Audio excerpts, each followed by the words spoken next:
రాష్ట్రంలో ఉండే ప్రతి కాంగ్రెసు నాయకుడు ఒక ఎజెండా ప్రకారం గోబెల్స్ వారసుల్లాగా ఒకటే ప్రచారం, ఒకటే సొల్లు పురాణం. 15 నెలలుగా అరిగిపోయిన గ్రామ్ఫోన్ రికార్డ్ లాగా. ఏంటిది అది? ఒక ఆయన దివాలా తీసిన తెలంగాణ అంటాడు, ఇంకో ఆయన నాశనం అయిపోయిన తెలంగాణ అంటాడు. ముఖ్యమంత్రి అయితే ఇంతకంటే దివాలా కోరు ముఖ్యమంత్రి బహుశా భారతదేశంలో ఎవరు ఉండరు. నా రాష్ట్రం అనారోగ్యం పాలైపోయింది, నా రాష్ట్రానికి క్యాన్సర్ వచ్చింది, ఒక క్యాన్సర్ రోగిలా ఉన్నది అని దివాలా కోరు మాటలు మాట్లాడిన భావదారిద్రపు ముఖ్యమంత్రి బహుశా భారతదేశ చరిత్రలో ఎవరు లేరు, రేవంత్ రెడ్డి గారు తప్ప. కానీ ఇవాళ అదే రేవంత్ రెడ్డి గారి మూతి మీద తన్నినట్టు, అదే రేవంత్ రెడ్డి గారి చెంప చెల్లుమనేటట్టు, అదే రేవంత్ రెడ్డి సొల్లు పురాణం అంతా తప్పు అంటూ ఆయన సొంత క్యాబినెట్లోని సహచరుడు, ఈ రాష్ట్ర ఉప ముఖ్యమంత్రి బట్టి విక్రమార్క గారు, రాష్ట్ర ఆర్థిక శాఖ మంత్రి గారు ఫిబ్రవరి 17 నాడు ఒక సమగ్ర సవివరమైన నివేదికను వారు విడుదల చేసినారు. ఇది మా కవిత్వం కాదు, బీఆర్ఎస్ పార్టీ యొక్క సొంత నివేదిక కాదు, రాష్ట్ర ప్రభుత్వం సాధికారంగా విడుదల చేసిన నివేదిక.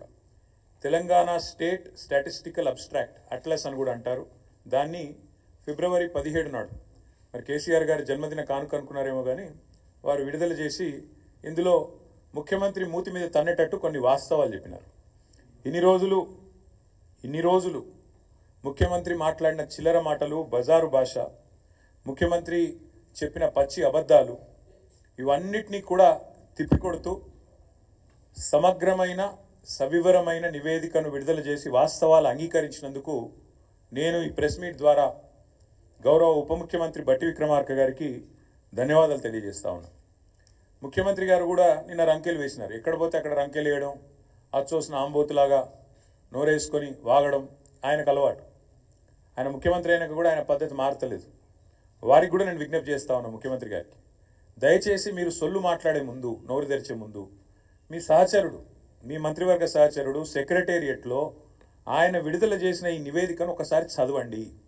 పోనీ చదివే తీరిక, ఓపిక తమరికి లేకపోతే మీ పక్కన పెట్టుకున్న అడ్వైజర్లు ఉన్నారు కదా, 5గురో 6గురో, వాళ్ళతో చెప్పించుకోండి. కనీసం ఒక రిపోర్ట్ తెప్పించుకొని నేను ఏముందో చదువుకోండి. చదువుకోకుండా వాగితే మీతో పాటు రాష్ట్ర పరువు కూడా గంగలో కలుస్తున్నది. ముఖ్యమంత్రి గారికి నేను ఇంకొక విజ్ఞప్తి కూడా చేస్తా ఉన్నా. మీరు ఆ మధ్యలో ఒక మాట అన్నారు, లంకె బిందెలు ఉంటాయనుకొని వచ్చినా లంకె బిందెలు లేవని. లంకె బిందెలు ఉన్నాయి, ఎక్కడున్నాయో కూడా అడ్రస్ చెప్తా, రాసుకో, ఒక పెన్ను పేపర్ పట్టుకొని కూర్చో. ఈ స్టాటిస్టికల్ అబ్స్ట్రాక్ట్ అనేది ఏదైతుందో, ప్రభుత్వం ఎంత దౌర్భాగ్య ప్రభుత్వం ఇదంటే, ఇది వాస్తవాలు చెప్పింది, వాస్తవాలను బయటపెట్టింది అని మేము చెప్పంగానే వెంటనే మరుక్షణమే దీన్ని తీసేసినారు, తొలగించినారు. ఎక్కడికి వెళ్ళి వెబ్సైట్లోకి వెళ్ళి వెంటనే డిలీట్ చేసినారు. ఎందుకంటే వాస్తవాలు బయటకు వచ్చినాయి, ఎందుకంటే చదవకుండా రిలీజ్ చేసినారు. చేసినాక అరే అందులో మొత్తం కేసీఆర్ను పొగుడుతున్నదా అని ఎవరో చెప్పినట్టున్నారు చదివిన వాళ్ళు, చెప్పగానే వెంటనే డిలీట్ చేసినారు. అందుకే నేను మా మీడియా మిత్రులను కూడా అడుగుతా ఉన్నా, నేను ఈ రిపోర్ట్ నివేదిక మీ అందరికి ఇస్తాను, మా సోషల్ మీడియాలో నేను కూడా పెడతాను. ఇది మా నివేదిక కాదు, ప్రభుత్వం, కానీ మేము డౌన్లోడ్ చేసి పెట్టుకున్నాం. ఎందుకన్నా మంచిది, దౌర్భాగ్యులు తీసేస్తారని తెలుసు కాబట్టి పెట్టుకున్నాము, మీకు అందజేస్తాను. ఇందులో ఏముందో చెప్పే ప్రయత్నం నేను మీకు చేస్తాను. ఇందులో ఎంత స్పష్టంగా చెప్పినారంటే, ఇన్ని రోజులు కాంగ్రెస్ చేసిన ప్రచారం చిల్లర ప్రచారం, రాజకీయాల్లో లాభం కోసం చేసిన ప్రచారం అబద్ధం, పచ్చి అసత్యం అనే మాట ఇదే నివేదిక ధృవీకరించింది. ఈ నివేదికలో స్పష్టంగా చెప్పారు, రాష్ట్ర తలసరి ఆదాయం 2014లో 10వ స్థానంలో ఉంది భారతదేశంలో మన రాష్ట్రం. రాష్ట్రం ఏర్పడ్డ నాడు, తెలంగాణను మాకు కాంగ్రెస్ అప్పచెప్పిన నాడు, ఆనాడు 10వ స్థానంలో తలసరి ఆదాయంలో ఉన్న మన తెలంగాణ ఈ నివేదిక ప్రకారం ఇవాళ నంబర్ 1 స్థానంలో ఉంది. మేము ఇచ్చిపోయినాడు 2022-23లో వీళ్ళకి అప్పచెప్పిపోయినాడు, నంబర్ 1 స్థానంలో ఉంది అని చెప్పి ఇదే నివేదిక చాలా స్పష్టంగా కుండబద్దలు కొట్టింది. నంబర్ 1. నంబర్ 2, ఇదే నివేదికలో ఇంకో మాట ఏం చెప్పారంటే, ఆనాడు 2014-15లో దేశ సగటు 86,000 ఉంటే తలసరి ఆదాయం, ఆనాడు మాకు అప్పచెప్పినాడు కాంగ్రెసు మన తలసరి ఆదాయం 1,24,000. కానీ ఈరోజు ఎంత పెరిగింది అనడానికి కూడా ఇదిగో ఇక్కడ ఇదే నివేదికలో కుండబద్దలు కొట్టారు.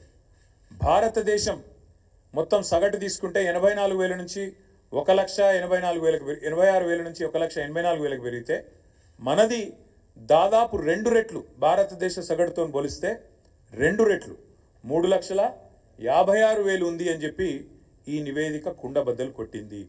అంటే రాష్ట్ర సంపద ఎట్లా పెరిగింది, కేసీఆర్ నాయకత్వంలో దశాబ్ద కాలంగా తెలంగాణ ఎట్లా పురోగమించింది, ఎట్లా దేశానికి ఆదర్శంగా మారింది అనేది ఇదే మాట. తెలంగాణ దివాలా తీసింది అని దివాలా కోరు మాటలు మాట్లాడిన సన్నాసుల నోర్లు మూపించే విధంగా ఈ నివేదిక వాస్తవాలను బయటపెట్టింది.